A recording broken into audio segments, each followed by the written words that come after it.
porque siempre el cierre de año implica eso. Y entonces hay que ver si el gobierno va a seguir metiéndole dólares y a lo mejor podemos ver que se dispare un poco la tasa de cambio. Pero nada para pensar tampoco en una maxi devaluación o en unos...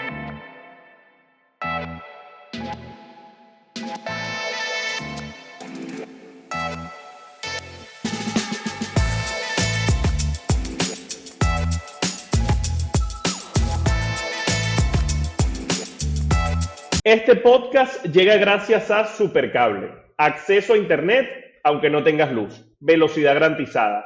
Conexión simétrica. Velocidad de carga igual a velocidad de descarga. 99.9% de disponibilidad.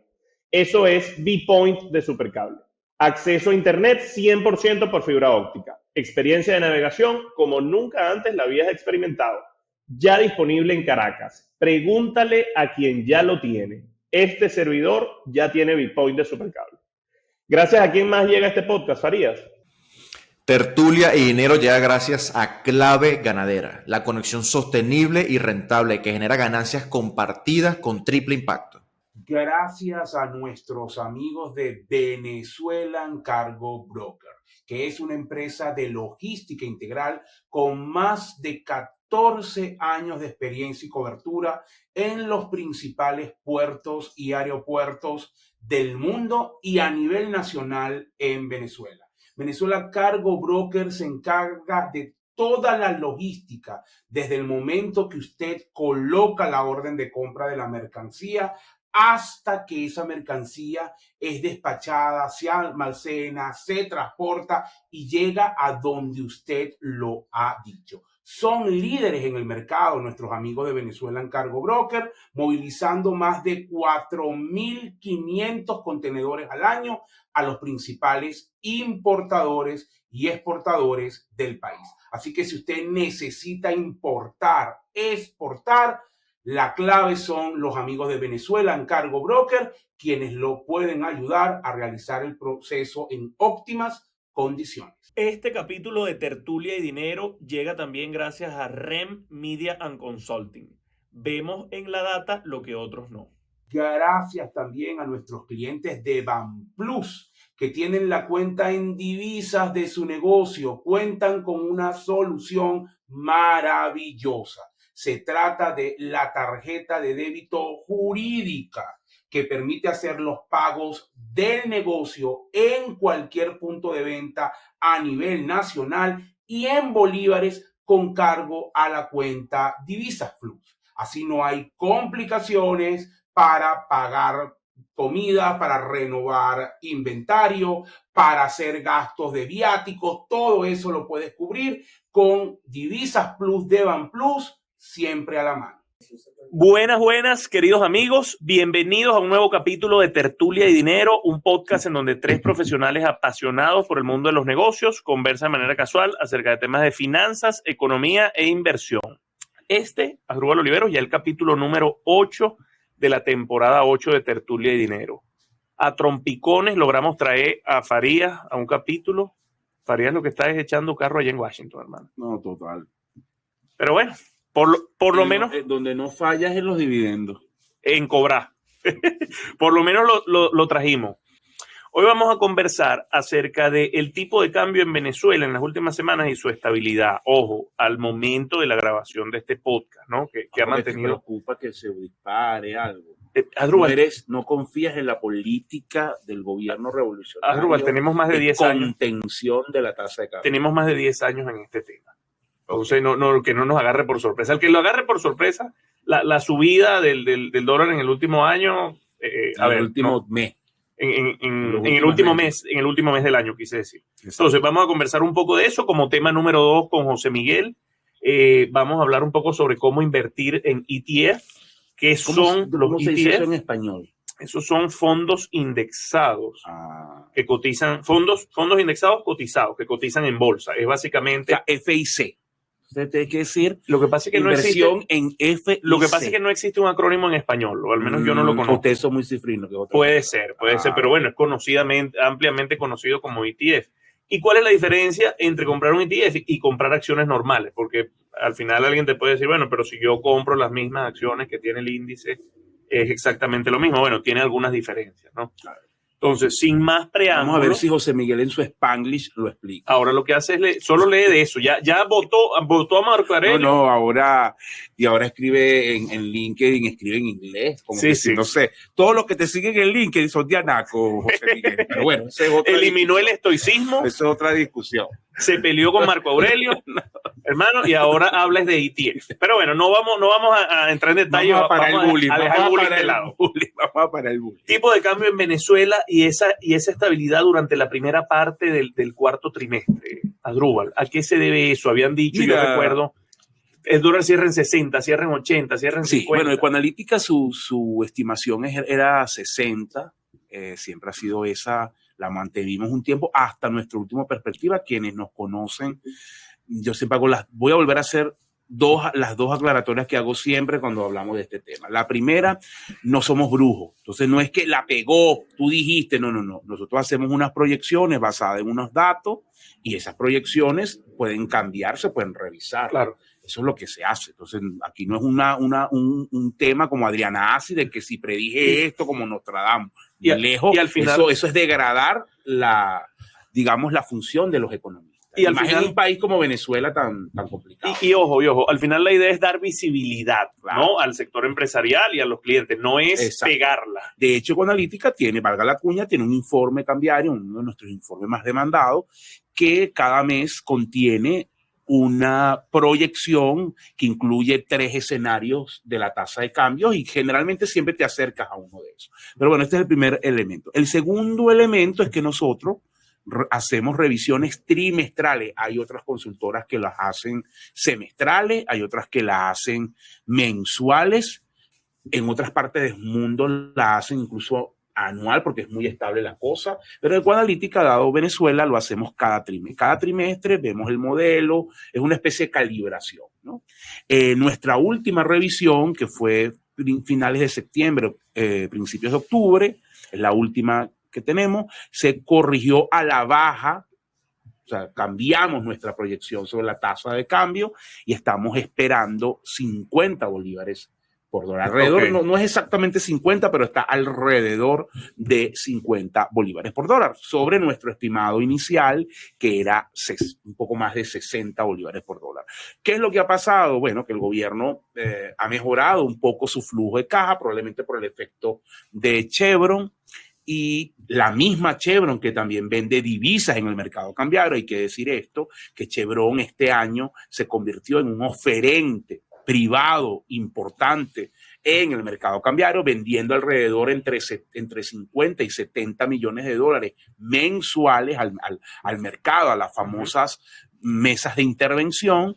Y esos dos efectos, el efecto Chevron, la mejora un poco de la caja del gobierno, ha hecho que ellos vendan un poco más de dólares de lo que vendieron en el pasado, y eso ha contenido. Hay que agregar un elemento adicional, que es que también el gobierno está gastando mucho menos. Bastante menos, sí. Vamos, yo creo que eso va a cambiar de cara al 2024, pero eso lo dejamos para el último episodio de Tertulia, y creo que también lo comentamos en el episodio cuando hablamos del tema de la relajación de sanciones, pero el gobierno está gastando mucho menos. Entonces tú tienes, por un lado, es bastante simple, pues una provisión mayor de dólares, la oferta, y una menor demanda porque el gobierno está inyectando menos bolívares. La consecuencia es cierta estabilidad. Pero como todo en Venezuela, hay que verlo con mucho cuidado. Al momento de grabar este capítulo, todavía no hemos entrado a la semana, pues sabes que esto se tiene que grabar con antelación para que lo editen por temas de agenda, ¿no? Nos gustaría grabar en vivo, pero todavía no nos da el podcast para eso. Pero viene un en vivo el 14 de diciembre. Viene un en vivo el 14 de diciembre, exactamente, ¿no? El único aquí que vive bien es José Miguel, el resto tenemos que matarnos trabajando. Es así, entonces, hermano. El tema es que al momento de hacer este podcast, no hemos entrado, o al momento de grabar este capítulo, en la fase de más gasto. de bolívares que viene para Venezuela, porque siempre el cierre de año implica eso.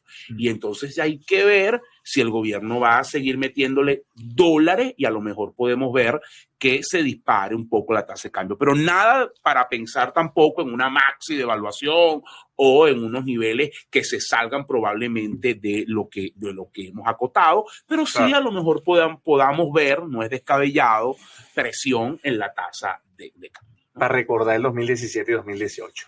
Bueno, yo creo que no tanto como el año pasado, que se fue mucho más crítico, ¿no? Por allí alguien me dijo... Adrúbal, ¿te puedo hacer una pregunta? Sí, vale, claro. Por lo menos haz preguntas. Haz algo. Exacto.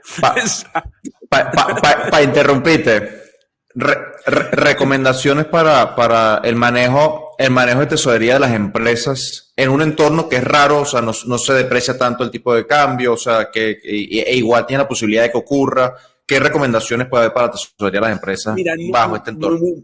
Muy buena pregunta, José. No hay que dormirse nunca en los laureles en Venezuela. Digamos que prácticamente la gestión de tesorería se mantiene invariable, lo que ha sido operar en Venezuela, que es uso eficiente de esos bolívares, conversión de rapidez, bien sea en materia prima, bien sea en acumulación de inventario, bien sea en asumir disminución de pagos de deudas con proveedores. Ese es el elemento clave, ¿no? Los bolívares no pueden disponerse, no pueden quedarse fríos, para hablar en criollo, mucho tiempo, porque, bueno, es un riesgo. Es un riesgo. También, pero sí creo que es importante en este entorno donde a lo mejor la tasa de cambio no se ha depreciado tanto, que tu estrategia comercial se potencie. ¿Por qué digo esto? Porque a veces cuando tú estás en un periodo de fuerte devaluación, lo que priva es lo financiero, sí, ¿no? La protección. Entonces paramos las ventas, no damos crédito a nuestros clientes, no tenemos días calle. A lo mejor en un entorno donde la devaluación está más controlada, puedo ser un poco más flexible en mi estrategia comercial para poder crecer, para poder ganar market share, para poder de alguna manera posicionarme en algunos mercados, en este entorno que es muy competido. Entonces creo que un elemento, digamos, de cambio este año es que la estrategia financiera le está dando un poco más de cabida a ser más agresivo en la estrategia comercial. Claro, ¿no? Y da más chance también un poco de planificarse, ¿no? Efectivamente. Mira, yo creo que resumimos bastante bien en 10 Siempre hay que prepararse. Yo quiero terminar con una idea rapidito. No es que los economistas seamos profetas del desastre. El tema es que Venezuela, primero, tiene una desconfianza total al bolívar. Bueno, venimos de una hiperinflación, nosotros somos una sociedad traumada económicamente, no sé si psicológicamente, yo creo que eso, porque no soy psicólogo, pero económicamente es una sociedad traumada. Y yo creo que eso está ya bien arraigado como la alma llanera. Entonces, tenía que salirte pero a ver, que como el alma llanera, ¿vale? Tenemos 10, 12 años en inflación en todo el mundo. Cayeron bolívares, cambia. ¿Cuántas veces lo ha dicho Adrúbal Olivero en los foros? Ya casi que grabo un clip y lo reproduzco, pero es cierto. Entonces, eso es un punto. Y lo segundo es que cuando tú revisas la tasa de equilibrio, es decir, dónde debería estar el tipo de cambio en función de cómo se ha comportado la inflación, es un ejercicio teórico. Esa tasa de cambio está en este momento, al momento de grabar este podcast, este capítulo, de 100 bolívares por dólar. Yo no estoy diciendo que el tipo de cambio va a llegar a 100 bolívares, no se me malinterprete. Estoy diciendo cuál debería ser su valor real. Y está muy lejos de eso. Eso significa que cualquier desequilibrio exacerba la tasa de cambio. Le hago un pedido encarecido al equipo de productores: no hagan este clip en un reel, porque yo quiero pasar diciembre en paz. Entonces, porque esta es una de las cosas que más insulto a mí me dan cuando yo digo la tasa de equilibrio. Esto que quede nada más para entre nosotros, que no salga de aquí, porque es que si no más nunca hablo del tipo de cambio en este programa. Que no, los que están viendo este capítulo en YouTube, que no salga de aquí lo de la tasa de equilibrio que acaba de decir Adrúbal. Oyeron, guárdenselo para ustedes. Que quede aquí, exactamente, o en Spotify. Es así. José Miguel Farías, especialista en ETF. ¿Eso significa no hacer nada? No estoy claro. No estoy claro, pero ahora esa es su especialidad. Ok. Está bien. ¿Qué son los fondos cotizados en bolsa, José Miguel? ¿Cómo invertir en ellos? ¿Y cuál es la diferencia? Nos los han preguntado bastante. ¿Cuál es la diferencia entre invertir en un ETF o comprar todo el holding de un ETF, más allá de, por supuesto, lo difícil que es armar digamos, todas las acciones que un ETF tiene, ¿no? En su conjunto. Pero ¿cuáles serían esas diferencias? Mira, lo primero es conversar y de manera muy, muy simple, intentar entender qué hay detrás de un ETF, ¿no? Como bien comentas, un ETF es un fondo que cotiza en bolsa como una acción. Entonces tienes digamos que lo mejor de los dos mundos. Tienes un fondo que por su naturaleza innata, detrás del fondo hay un conjunto X de instrumentos financieros que pueden ser acciones, pueden ser bonos, etcétera. Es decir, implícitamente viene con un atributo de diversificación, pero a diferencia de un fondo mutual que no cotiza activamente en bolsa, el ETF tiene la particularidad de que cotiza en bolsa como una acción. Entonces se conoce como Exchange Traded Fund, que en español es fondo cotizado en bolsa. Los fondos cotizados en bolsa nacieron al principio de la década de los 90 con la intención de ofrecer diversificación, pero también liquidez y también manera fácil de acceder a bolsa para muchos inversionistas, tanto naturales como institucionales. La gran diferencia que tienen, por ejemplo, que tú comentas, ¿cuál es la diferencia de un ETF con una acción? Que digamos que automáticamente, y esto es una respuesta sencilla para el nivel que lo queremos mantener, porque hay ETFs ahorita en el mundo de todo. Hay ETFs que son inversos, hay ETFs que están compuestos con opciones financieras, hay ETFs que son temáticos, hay ETFs de lo que a ustedes se les ocurra, existe un ETF. Pero la manera más fácil de intentar entender esa diferencia es que un ETF es un conjunto, o mejor dicho, una canasta predeterminada de activos financieros que en su conjunto, englobado, cotiza en bolsa como una acción. Y una persona que quiera comprar esa canasta predeterminada puede ir directamente y comprar un solo ticker o una sola posición de ese ETF en vez de comprar la posición puntualmente de todas las acciones que componen a esa canasta predeterminada. Porque tiene fracción de acciones, ¿no? Sí, 100%. Tú puedes tener un ETF con renta fija, puedes tener lo que se conoce como REITs, que son participaciones en Real Estate Investment Trust, trusts de real estate en Estados Unidos que pueden ser invertidos en cualquier tipo de edificio comercial y edificio inmobiliario residencial, etcétera. Es sorprendente. Las personas hemos escuchado mucho de ETFs, y lo digo también como inversor y como consumidor, en los últimos 5 o 7 años, de manera mucho más generalizada después de la gran crisis financiera de 2007-2008, porque son instrumentos que permiten invertir de manera diversificada.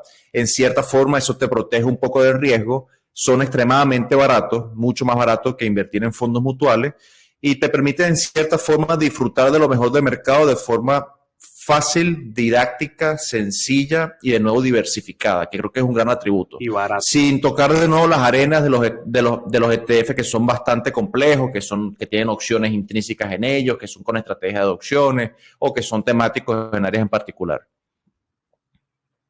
Qué bueno.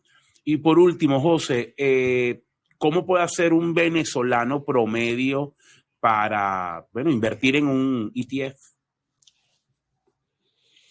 Mira, nuestro mercado de valores, recuerdo cuando yo trabajaba directamente más con la Bolsa de Valores de Caracas en las casas de bolsa en Venezuela, siempre existía el run de casas de bolsa que querían estructurar un ETF en Venezuela, y eso significaba, por ejemplo, en la Bolsa de Caracas cotizan acciones como Mercantil, Ronsada Teresa, Banco Provincial, la misma Bolsa de Valores de Caracas. Recuerdo haber estado en conversaciones con la bolsa donde el índice bursátil de Caracas, que es el índice más representativo del mercado de valores venezolano, iba a ser replicado en un ETF para que el público venezolano invirtiera directamente en todas esas empresas a través de ese producto. Esto tiene una complejidad, que es que al final el otro lado de la ecuación para que el ETF sea exitoso es que sea relativamente bastante líquido. Y en Venezuela, lamentablemente, nuestro mercado de valores no es tan líquido, y eso ofrece complejidades para poder hacerlo de esa forma, ¿no? Si salgo del caparazón bursátil venezolano para un consumidor venezolano que tiene posibilidades de invertir fuera de Venezuela, las posibilidades abundan. O sea, en Colombia hay ETF que cotizan en la Bolsa de Colombia, en Argentina, en Brasil, en Ecuador, en Chile. O sea, ETF, de hecho, en Sudamérica, el mercado chileno es el mercado más desarrollado. No es un tema que la gente desconozca. O sea, la gente lo conoce. Un venezolano que quiere invertir, por ejemplo, en el ETF en un ETF que replique el comportamiento del Standard & Poor's 500, por decir el ETF, por decir el mercado más conocido, o del Nasdaq, lo que tiene que hacer es tener una cuenta en un broker, o sea, tener la posibilidad de invertir bursátilmente fuera de Venezuela. En Estados Unidos lo puedes hacer sin que sea una recomendación de inversión o de recomendación de broker, con Interactive Broker, con mismo Folionet, que estuvo acompañándonos como patrocinadores al principio del podcast. Existen distintas plataformas que te ofrecen la posibilidad de comprar estos ETFs. Y prácticamente todas las plataformas en el mundo lo tienen. O sea, es cuestión de que la persona averigüe, haga su due diligence, entienda en qué producto quiere invertir, por qué quiere invertir en ese ETF en particular, y también a través de qué plataforma lo puede hacer. Y que esta plataforma esté debidamente regulada por la gente que tiene que regularla, independientemente del país en el que se encuentre. Bueno, y una vez cubiertos los dos primeros temas que habíamos dispuesto para hoy, toca la respectiva píldora. Me agarraste Asdrúbal. fuera de base revisando el celular. Bueno, no pasa nada, hermano. Mira, la píldora de hoy la voy a dar yo. Me voy a arriesgar con un libro que empecé a leer. El libro se llama The Book of Joy. Es como el libro del regocijo, por traducirlo, digamos, literalmente. Pero es un libro bien chévere de una conversación entre Desmond Tutu y el Dalai Lama. Ellos hablan básicamente y dan muchos ejemplos claros de cómo la vida se trata de perseguir como esa tranquilidad, ese regocijo, esa felicidad, y de que esa felicidad está bueno para la época. Pues. Sí, tal cual. Y que esa felicidad además está en cosas que no tienen que ver con necesariamente lo monetario, lo material o el éxito quizás profesional, sino más bien con algo interno, ¿no? Con un tema de energía, de paz interna. Nada que ver con finanzas. Tú eres ingeniero. Mecánico. ¿Verdad? Y tú sabes lo que es una condición de primer orden en matemáticas. ¿Sí o no? No recuerdo. Bueno, chamo.